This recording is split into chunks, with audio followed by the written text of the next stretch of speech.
नमस्कार,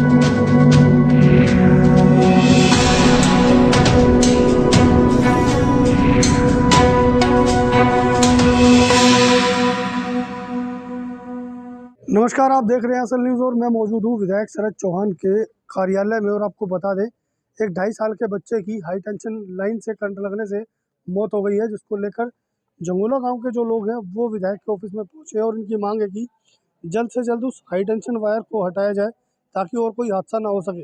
लेकिन इससे पहले भी लगातार 3 हादसे हो चुके हैं, जिसमें एक बच्चे ने अपना हाथ भी गंवा दिया। लेकिन उसके बावजूद भी NDPL की कहे यानी कि TTDPL है जो उसके विभाग के अधीन जो लाइन है वो आती है, लेकिन प्रशासनिक अधिकारियों की लापरवाही के चलते लगातार हादसे हो रहे हैं। लेकिन उसके बावजूद भी ना तो प्रशासनिक अधिकारी ही ध्यान देते हैं और ना ही संबंधित विभाग, जिसको लेकर जो लोग हैं वो विधायक कार्यालय में पहुंचे। और ये जो बच्चा आप देख रहे हैं ये वो बच्चा है जब इसकी उम्र 2.5 साल थी और इसका भी करंट लगने से हाथ चला गया। लेकिन उसके बाद भी प्रशासनिक अधिकारियों ने कोई कार्रवाई नहीं की, जिसकी वजह से अब एक 2.5 साल के बच्चे की करंट लगने से मौत हो गई।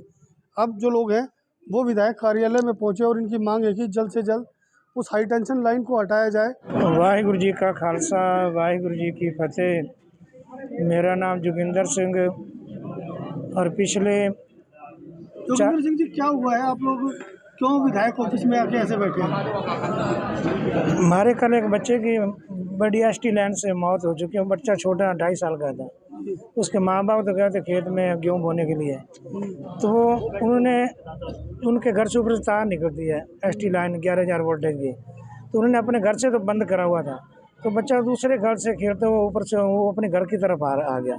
तो वो बच्चा नासमझ था, तो उसको जैसे उसको करंट लगा तो उसी टाइम उसको आग लगी, उसके कपड़े झुलस गए।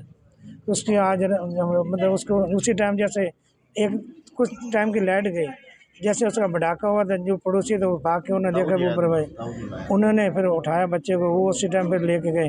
तो उसकी अब 4 बजे शाम को रात को मौत होगी सफदरजंग में। तो हम मुझे चाहते हैं कि वो वोल्टेज वो लाइन जो है उसको हटवाया। हम 2005 से ये पहले भी ये हमारी ये मतलब पहले कंप्लेंट दी थी, तार गिर गई थी। तो उसमें हमने जब भी कंप्लेंट की थी, तो अब वहाँ 2005 से लेकर आज तक कोई भी ऐसा मतलब उसका समाधान नहीं किया किसी तरह का भी। हम चाहते हैं कि वो लाइन वहाँ से हटवाई जाए। पता नहीं और कितने बच्चों की जान चली जाएगी। कितने लोगों के साथ हादसा हुआ? ये सर 5 बार ये हादसा हुआ है। इससे पहले उसकी ताई जी को हुआ था लड़के की, उसकी फिर उसकी मम्मी को हुआ है। अब उसके बाद ये लड़का, ये भी 7 साल का था उस टाइम। तो ये बच्चा खेलता है, ये अपने वहाँ नाना के घर में आया हुआ था। ये उस जिससे बच्चा गया ना वो वहीं उसी घर में, जी वहीं उससे चढ़ा था। तो इस बच्चे का गया। अब उसके बाद ये तीसरा चौथा 5 चांस होगा जो लड़का जिनकी कल मौत हुई है। तो आप लोग यहाँ आए विधायक के ऑफिस पे, क्या करना है विधायक के ऑफिस पे? हमारा उनसे मांग है कि हमारे ST के नाम कि आप इस इलाके के मालिक हैं, आपको जनता ने चुना है, आप बच्चों हमारी समाज की समस्या सुने। हम चाहते हैं, हमारी इनसे रिक्वेस्ट यही है, हम ना दंगा करना चाहते ना किसी तरह का। हम तो ये हाथ जोड़ के बेनती है कि वो उस लाइन को हटवाया जाए और वहाँ के और किसी की जान ना जा सके। मैं गांव जंगोला का निवासी, नाम जसपाल सिंह। आज ये हमारे गांव में एक नहीं कई हादसे हो चुके हैं और ये लास्ट हादसा ये हुआ है कि इस बच्चे की जान जा चुकी है, जो कि मात्र 2.5 साल का बच्चा था। अब उस परिवार में इकलौता बच्चा एक वो ही था जो उनके पास था। आज उन माँ बाप की रो रो करके बहुत बुरी हालत हो चुकी है। हम ये प्रशासन से मांग करते हैं कि वो ST की लाइन बिल्कुल वहाँ से हटाई जाए, हमारी यही मांग है। और वो जब तक ST की लाइन हटेगी नहीं, परिवार का ये कहना है कि हम अपने बच्चे को ना तो कहीं जलाएंगे ना दफनाएंगे। हमारी यही मांग है सरकार से कि वो ST की लाइन जल्द से जल्द हट जाए। विधायक ऑफिस में आए हैं क्या? विधायक के ऑफिस में हम इस मुद्दे को रख करके आए हैं कि हमारी वो ST की लाइन हटवाने में मदद करें। क्या हुआ अभी मिले आपसे? और उस बच्चे के लिए जो मुआवजा है, सरकार से हमारी यही गुजारिश है कि उस परिवार को मुआवजा भी मिलना चाहिए। तो विधायक ऑफिस में आए, विधायक जी मिले आपको? विधायक जी अभी नहीं मिले हैं, वो किसी कारणवश बाहर गए हुए हैं। अभी उनके पास मैसेज छुड़वाया गया, वो आने ही वाले हैं। जैसे ही आएंगे हम उनके सामने अपनी बात रखते हैं। अब उस मुद्दे पे वो बात करते हैं या नहीं करते, वो आगे बताते हैं। डल लहरी है। मैं बख्तावरपुर का निवासी हूँ और ये जवोल्ला गांव ये हमारा अपना वार्ड है, अपना क्षेत्र, अपने सब भाई बंधु हैं। अब इस परिवार के साथ ये कई सालों से ऐसा होता आया है।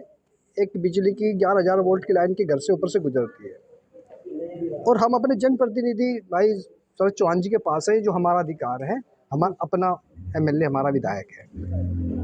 इस परिवार की और इस गांव की हमारे सब भाइयों की एक ही डिमांड है कि उसकी एक तो पावर की लाइन को हटवा दिया जाए। दूसरा, आपने देखा होगा बच्चे का हाथ भी कट चुका है। इनके परिवार की एक महिला के कोई भी करंट लगाता और फिर एक बच्चे की डेथ भी हो चुकी है।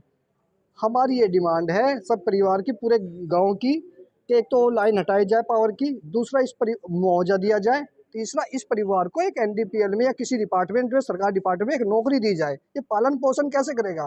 क्या एक डिपार्टमेंट किसी की परिवार की हानि तो हर साल कर सकता है, किसी को मरवा सकता है, क्या उसे रोजगार नहीं दे सकता? क्या उसे जान माल की रक्षा नहीं कर सकता?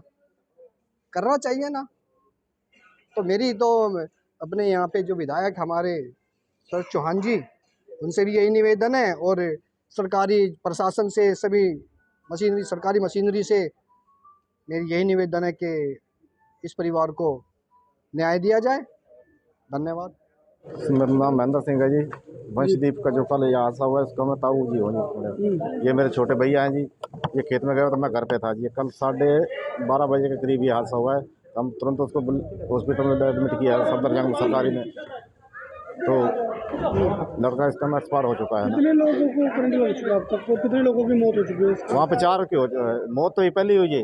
जो लड़का है इसका ये भी देवता ही लगता हमारा, इस काम का पड़ोसी है ना, अपने नाना घर हुआ था। इसका भी हाथ कट गया था तो बच गया था। पहले इसकी मम्मी वंशदीप जो आज एक्सपायर हुआ है, इसकी मम्मी को करंट लगा था। उसको भी हमने 10 दिन प्राइवेट हॉस्पिटल में एडमिट किया था। तो उससे पहले इसकी ताई को लगा था करंट। तो हम तो बहुत दुखी है इस कार से। हम प्रशासनिक अधिकारियों ने क्या कार्रवाई की? कुछ नहीं करते, आके देख के चले जाते, थोड़ी बहुत न्यूज बनाई चले जाते हैं अपना में। हाँ जी, कर देंगे करते में ये काम हो गया हमारे साथ। तो लेकिन अब देखने वाली बात ये होगी कि कब तक प्रशासनिक अधिकारी इस पर कार्रवाई करते हैं और विधायक टीपीडीडीएल को क्या आदेश देते हैं, और क्या वो लाइन हटती है या फिर इसी तरह वो लाइन वहीं पर मौजूद रहेगी और लोग इसी तरह हादसे का शिकार होते रहेंगे। दिल्ली से नीतीश सैन के साथ असली न्यूज़ के लिए प्रदीप जैन की रिपोर्ट।